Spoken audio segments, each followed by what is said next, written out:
Good morning, everyone. And, you know, it's good to see a good crowd this morning. I wasn't sure on a Friday, the second day of the conference, if this would be a good turnout. And I appreciate all of you being here. And today is a 15-minute conversation. And let me introduce our guest today, a fascinating person. I've spent some time, and I think she's a trailblazer. And we have Umran Beba, who's the Asia-Pacific region's president for PepsiCo, and based in Hong Kong. During 2009, she was the president of PepsiCo's Southeast European region, and that covered Turkey, Greece, Cyprus, Israel, and the Balkans. And she holds an MBA and a BSc in industrial engineering from Bosphorus University in Turkey. In February 2010, Forbes magazine named PepsiCo Turkey as the #1 company in Turkey for fastest female advancement out of, I guess, about 121 companies that were surveyed. So this is a pioneering group led by Umran. And more to this, in September 2010, the global edition of Fortune magazine named her as number 23 in the list of the world's most powerful women. Thank you. And finally, on the personal side, she's married to Professor Dr. Ali Beba. Two kids, two boys, yes, aged 10 and 8. So that's by way of introduction. What I was thinking of doing in these 15 minutes is to really break it up into 3 phases, 3 pieces of it, 5 minutes each. Yesterday we were talking in terms of PPP, public-private partnerships, planet, people, and profits. So I want to introduce the 3 S's here, SSS. And the first one is in terms of success. And this is to do with Pepsi's success and sustainability. So maybe a couple of questions in that area. The second is to do with stories, some personal stories, both your story personally, as well as stories of your consumers, your customers. And the final S is in terms of leadership, which I really view as stewardship, moving from leadership to stewardship. So that's the general structure of these 15 minutes. And I've asked Umran to sort of engage in an interactive discussion where hopefully I'll be able to interrupt you and you can interrupt me and have quick answers and make it informal. Let me begin first by a quick poll of the audience here. How many of you have heard of Pepsi's performance with purpose? That's relatively new, very few. I see about 3 or 4. Umran, could you spend some time just, what is performance with purpose and what does it deal with? Since 2006, actually, that has been the motto for PepsiCo, performance with purpose. And, you know, every corporation has the responsibility of delivering financial returns, the growth. But as you are doing it, it is not anymore a nice to have the purpose. It is a must-have. And this was recognized with our new CEO. When Indra Nooyi took the office in 2006, she decided to put it all together in a way. It was all happening, but you have to say it in a simple way that everybody can get it clearly. So under the purpose right now, we are focusing on 3 areas: human sustainability, talent sustainability, and environmental sustainability. So as we are delivering our performance, the financial results and the growth, we make sure that we have the right portfolio for the consumers. That means enjoyable and wholesome products. We have serious commitments on the water, energy, packaging, and waste reduction, and also the development of our people and involving them in the decisions and having an inclusive environment. I see. And as you look at these, clearly you have many programs going on. Of these, which ones are you most proud of? Which are the ones that you, so if someone stopped you and said, you know, what's your 3 best? What would you say? Actually, I have been in the region for 1 year now, and this 1 year was very exciting, a very diverse region, Asia-Pacific PepsiCo. We have 18 markets. And when I visit all the markets in the human sustainability, the best project I can share with the group is actually the Philippines. We had 2 dimensions of the project. The first one was delivering safe drinking water to the communities who are in need in Philippines. And there is a project called Water Hope, and this group is actually determining the areas where there is need for safe water, and then we are establishing a water station. And from that water station, we have social entrepreneurship model where there are dealers who can buy the water and then deliver to the community, make some money, so they have a decent living and income. Meanwhile, the safe drinking water is reaching to the right people. And if we have any money left from this operation, we use it back into the station as an educational corner. They can have kids coming and enjoying some, time with the teachers there. So now we have the 4th station actually opening. And this is very much in line with what PepsiCo Foundation is doing. The commitment is by 2015, we are planning to reach 3 million people with safe drinking water.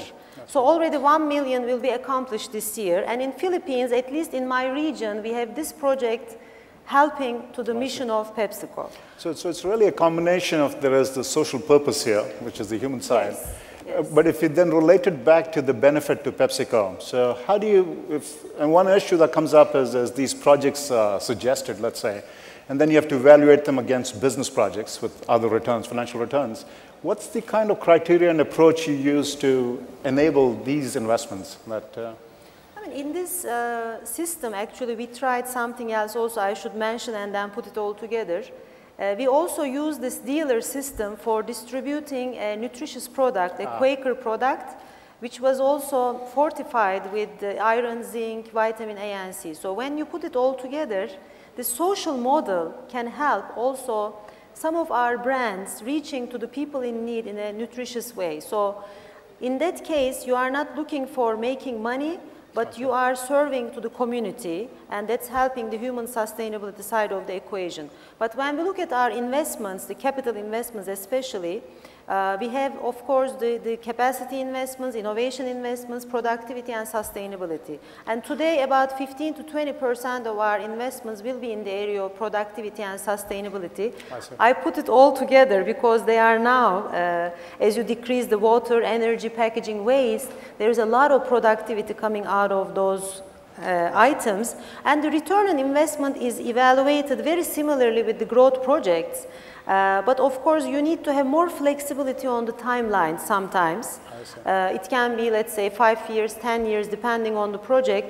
But as you are doing the right thing, as you are getting productivity, I think these investments are the ones that you have to seal and stamp and don't touch. I think that's the whole leadership piece. We have to make sure they are there being executed. Sort of protected. Yes. So essentially the payback period could be longer for these projects. Yes. So I guess it's time to switch to the personal side of it, the story side. Umran, can you walk us through maybe a consumer at the other end, perhaps in this project? How does it change their life? What's the kind of impact it's had on the way they go about with their life? I have, as you mentioned, actually, I have 2 kids. They are 10 and 7, and or 8. Actually, he says 8, but I say 7. So it's important that their future, I feel every day, their future is really in a good place, in a good planet.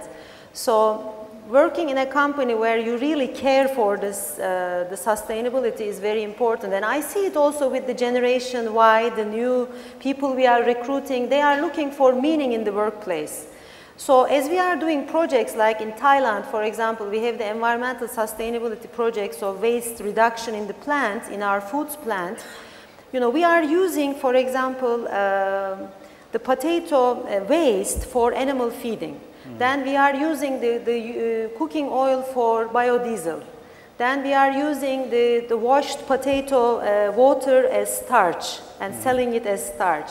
So when you look at all these projects, I think you feel very proud, and I believe that also our employees feeling very proud, being part of this process, and really, as they are producing, they are also making sure it is not wasted, whatever is going on in that plant, and they can associate themselves easily. They have the KPIs, the key performance indicators related to these items.